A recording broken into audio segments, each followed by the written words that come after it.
We now move on to the next stage of our journey, our voyage of discovery. And this next stage we've termed the Global Village. And it gives me great pleasure to introduce a personal hero of mine. We have a guest who is an award-winning photographer whose work documents the lives of people living in extreme circumstances. His photos both draw attention to their plight and testify to their humanity and their strength in adversity. In 2011, Giles Duley himself became the story. Whilst on patrol with the US Army in Afghanistan, he stepped on a mine. And as a result, he lost an arm and both his legs. As I say, for a moment he became the story, but this is the measure of the man. Today, he is back at work. He's just come back from Gaza. He's been filming in Jordan. He's also returned to Afghanistan to draw attention to other people's stories. He's the best example I know of one of our key messages this evening. Our own stories contribute to the bigger story, and the bigger story contributes to our story. So ladies and gentlemen, please welcome onto the stage Giles Duley.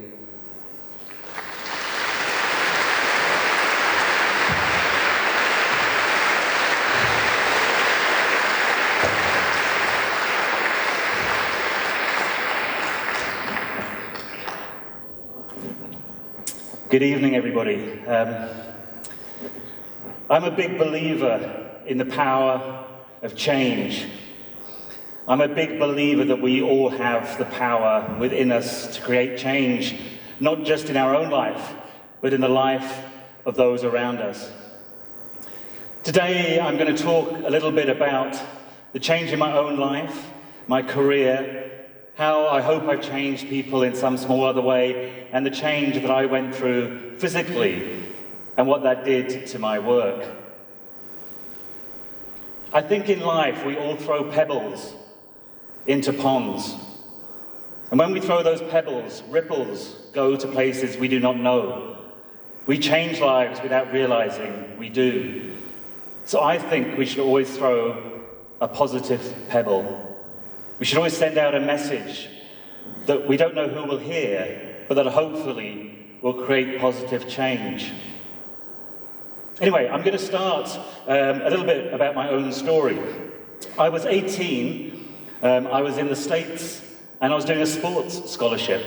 I was a boxer, not a very good boxer, but I'd gone to the States to try and get a sports scholarship. Unfortunately, I had a car accident. And at 18, I suddenly found myself back in England, in hospital, unable to do sport. Suddenly, I was unclear about what I was going to do next in my life. As an 18-year-old, lying in a hospital bed, I was very uncertain, had no clear vision of what I would do next. Then, by chance, my godfather passed away. When Barry died, he left me two things. He left me a book by the war photographer Don McCullen, and he left me an Olympus OM10 camera, a small film camera. And lying in a hospital bed, I read this book by the war photographer Don McCullen, and I was really inspired by what I saw. I grew up in a house where people weren't that interested in the news or the media or arts, and for the first time I was seeing these black and white photographs of the Vietnam War, of famines in Biafra, of the famine in Bangladesh. And I was so moved by these images, I decided that's what I wanted to do. I wanted to become a photographer like Don McCullen.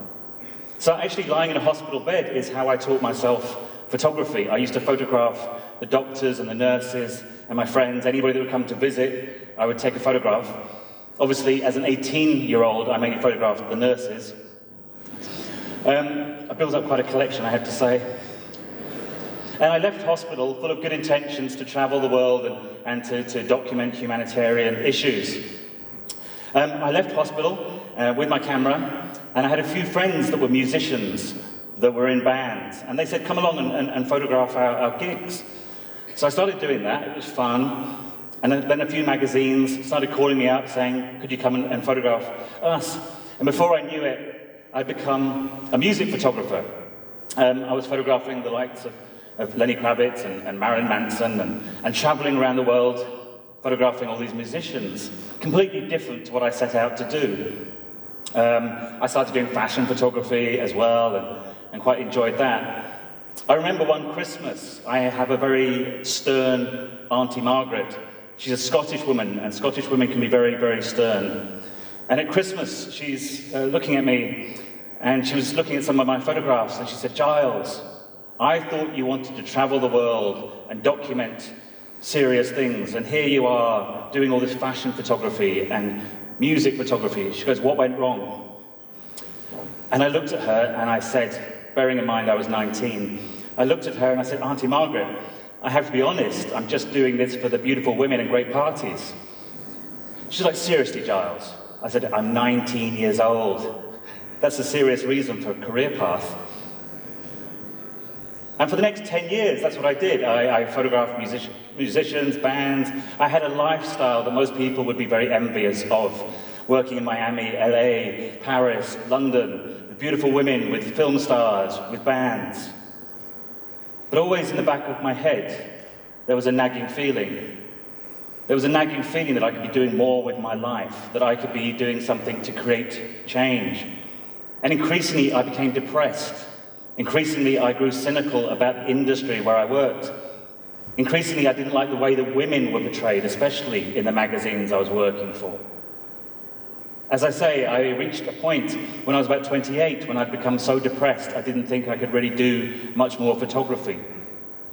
In fact, one day I literally finished, and the story is a rock and roll story. The story is in the middle of a photo shoot. I took my cameras, a big Mamiya camera, and I threw it out the hotel room window in the middle of a photo shoot and said, that's it, I'm done. Well, anybody that knows me knows I'm not that rock and roll. I'm quite peaceful, really. I had a little hissy fit. There was an argument between the editor and an actress about her state of undress and everything else was going on. And I decided, that's it. I'm done. This is not why I became a photographer. So I had a little hissy fit and I threw my camera on the bed. It just happened to bounce out the bed, out the window. So everyone else saw my camera fly out the window and thought I was being really rock and roll. I was just trying to work out how I would do that on my insurance form. But that really was the end. I walked away from photography that day. I gave up. I thought I would never take another photograph again. I moved out of London. I moved to the coast.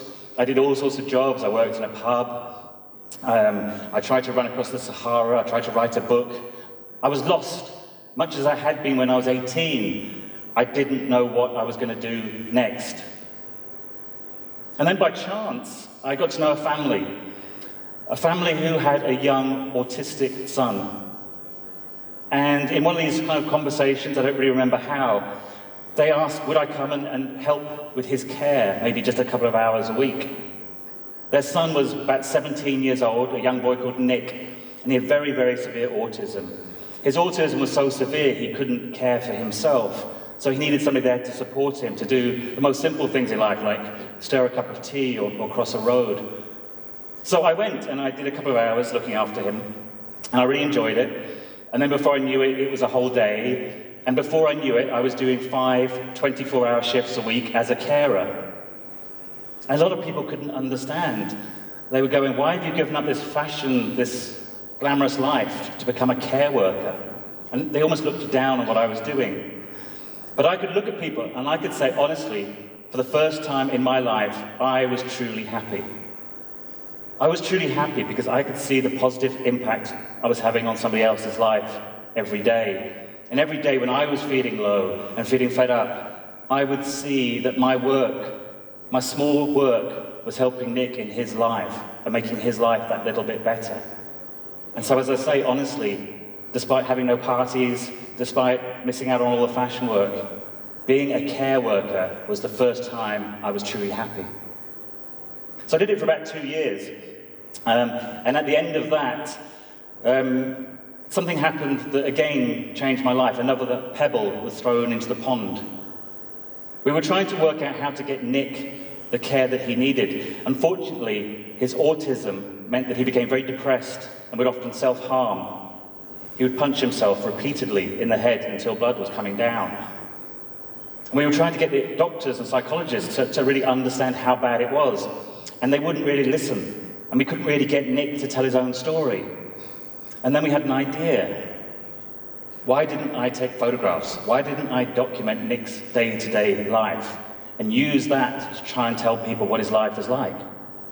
And so that's what I started to do. A friend bought me a camera, and I would document Nick's day-to-day life. One day, he was even comfortable for me to photograph him after he'd been punching himself. Blood was streaming down his face. I won't show you that photograph tonight, but the next time we saw the doctors and psychologists, we showed them these photographs. And you could see the impact it had. Suddenly these people who had said, oh, you know, it can't be as bad as you say, were seeing the photographs, and they were understanding Nick's story. And that was the eureka moment. That was the moment I realized I could use my camera to give people a voice. I could use my photography to be advocate for people, that I could travel the world and do something really positive with my photography. So that's what I set out to do. I traveled to countries like Angola, Congo, Bangladesh, Sudan, South Sudan, working with NGOs, working with charities, trying to document stories that you don't hear about in the news, and trying to get these kind of stories published and out in the mainstream media. And it was incredibly hard work, incredibly difficult work, and often upsetting. But I felt it had a reason. I wanted to give you one example of why I was doing this kind of work. This is in Odessa. I was doing a story on the street children living in Ukraine. I've been told these street kids were worthless. They were drug addicts, they were thieves, they were alcoholics, they were violent, they were criminals, to avoid them. But I thought, no, there must be a story within that. So I went there and I ended up living with this one particular group. I call them a family. Quite dysfunctional family, but they were kind of a family. And I lived with them and documented their day-to-day life. The house was full of a lot of violence, a lot of repeated behavior that they'd seen from their parents. There was a lot of violence, alcoholism, and drug use. But what I saw were moments like this. This is when one of the girls had accidentally cut herself and the others were tending to her wound. What I saw was them sweeping up the squat where they lived in the mornings, because actually all they wanted was normality. I saw young children that just wanted a normal life, but society had taken that away from them, and society wasn't interested in them. On the last day I was there, they took me down to the beach, to the Black Sea, to have a kind of farewell celebration.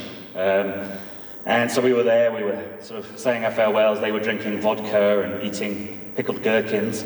And Sasha, the leader of the gang, comes up to me and he puts his hand around my neck.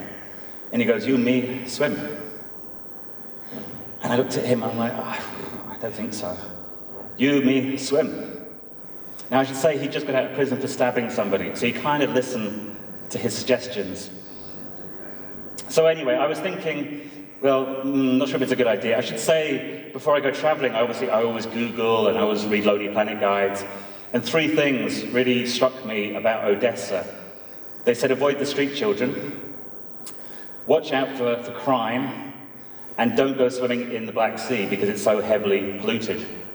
So I've got all these things in my head, and obviously I end up there in the Black Sea swimming.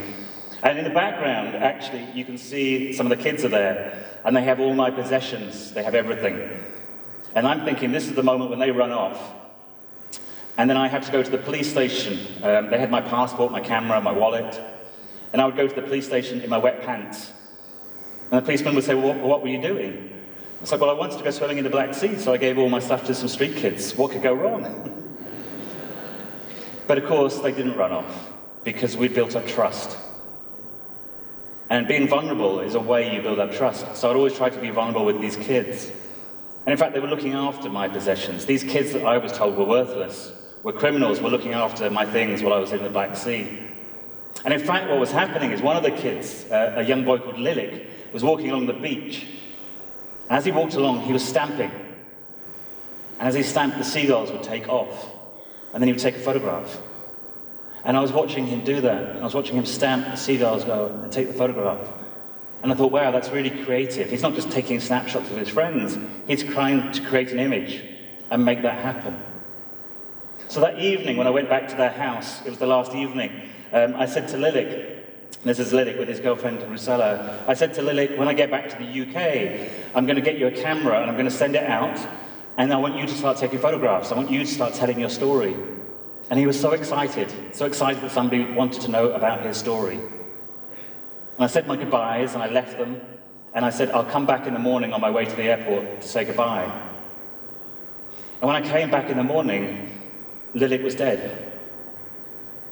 That night, he'd maybe drunk too much vodka, too many pills that they nicked from the pharmacy, the damp, the cold, the combination of all those things. But a 13, 14-year-old boy was dead. Rusella found him next to her. He was cold. The police came and they dumped him in an unmarked grave somewhere outside the city. Because to most people, his life was worthless. To most people, his life meant nothing. But that's what I do. What I do is to tell the stories of people like Lilik. Because to me, his life is worth as much as anybody in this room. His life is worth as much as my friends' lives, my family's lives. And so I traveled trying to tell those stories. It was while doing this, I was in Afghanistan. I wanted to show the impact of war on American soldiers. We were on patrol one day. As I say, I was documenting the impact the war had, not necessarily on the communities, but actually on the soldiers themselves, how it often gave them post-traumatic stress disorder. So that was the story.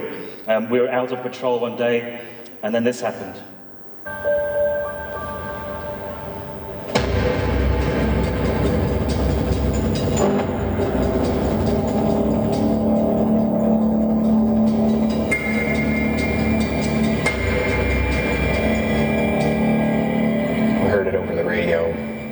Going to be a triple amputee. A triple amputee is not necessarily uncommon, but it definitely ups the oh no factor. Not many of those make it. The casualty Phil and CJ were picking up was Giles. He'd been photographing an American unit on the dawn patrol when he stood on a Taliban IED. I have a memory of just floating. You could see my legs had gone.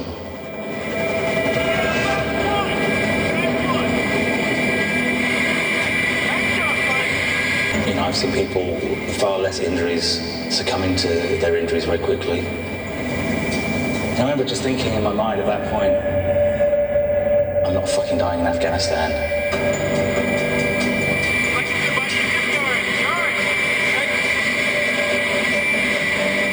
The biggest thing was loss of blood. We needed to make sure that his body wasn't going to go too far in a shot.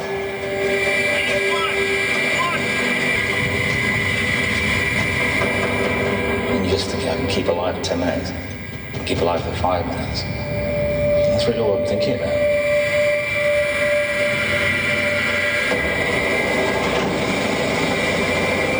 Giles was being taken to the hospital at the US military base in Kandahar. What's your name? Giles. Okay. Fucking hell, you said you're a fighter, buddy. I'm gonna live. Fuck yeah, you're gonna live. Hell yeah. Oh, thank you guys. Well, buddy. We're here for you. Love you, buddy.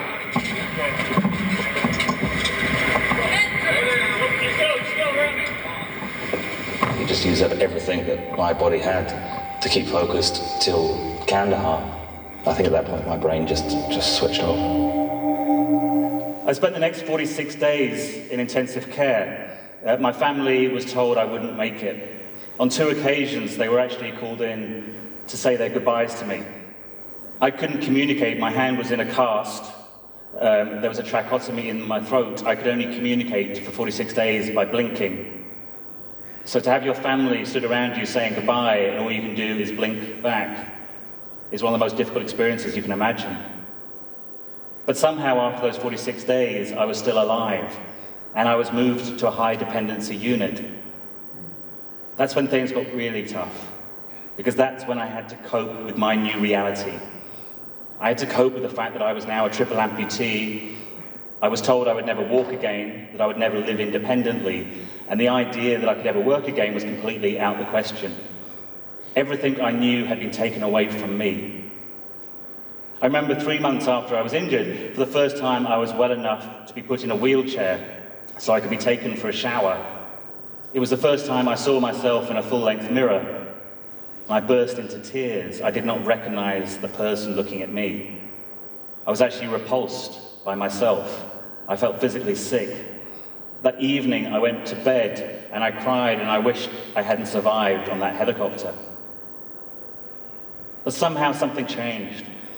And the next morning I woke up and I decided, no, this would not defeat me. In fact, this experience was going to be the making of me, that somehow I would find positives out of what had happened.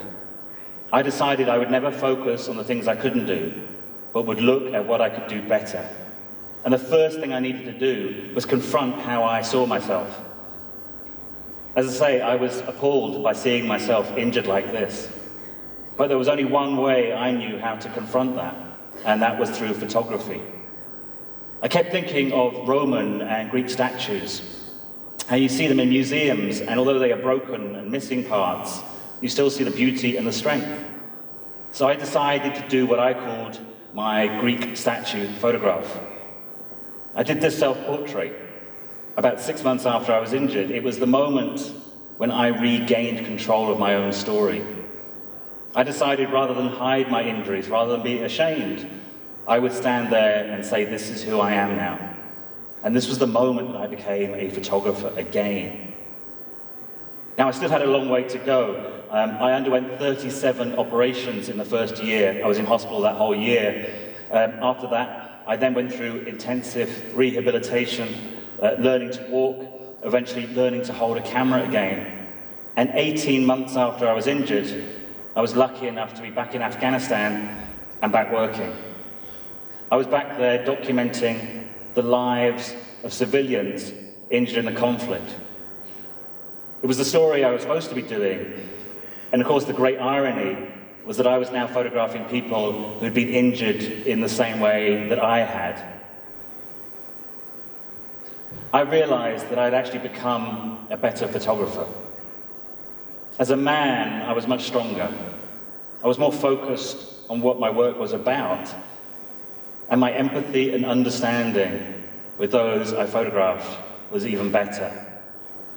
It's now 4 years since my injuries, and I can honestly say my life has never felt better. I've never been happier or more content in what I do. Already this year, I've worked in 7 countries, I work independently, I travel with my cameras, telling stories. People ask me, why do you do it? Why do you still keep going back? And I always tell them the story of Atola. Atola was 7 years old when he was walking to school, and he stepped on a landmine. He was injured just a couple of months after I was injured, and just a couple of miles away from where I was injured. I met him when I returned to Afghanistan. People say, do you ever cry when you're taking a photograph? Does it ever get too difficult? And I always say, no, I kind of create a barrier. But when I was photographing Atola, I found myself crying because I kept looking at this 7-year-old boy and thinking, why should he go through the pain that I'm in physically and mentally every day simply because he was walking to school? And that's why I do what I do, and why I feel privileged to do what I do, even though I've been injured. Because in some small way, I'm having a positive impact on the world. I'm trying to throw those positive pebbles and send ripples out there that I never know who will affect. In fact, recently somebody wrote to me to say, after seeing this photograph, they spent the next year studying as hard as they could at school to become a trauma surgeon. So you never know who you impact. And people say to me, well, you must be angry and you must have so much hatred for the people that did this to you. You must hate the Taliban. And I can honestly say I have no hatred and I have no anger. Because I don't think I was injured by the Taliban. I don't think I was injured by a landmine. I think I was injured by hatred and by ignorance. And the only way I know how to do that and fight it is through my words and my photographs. And the great irony is that rather than being silenced by that bomb, my voice was made that little bit louder. Thank you for listening.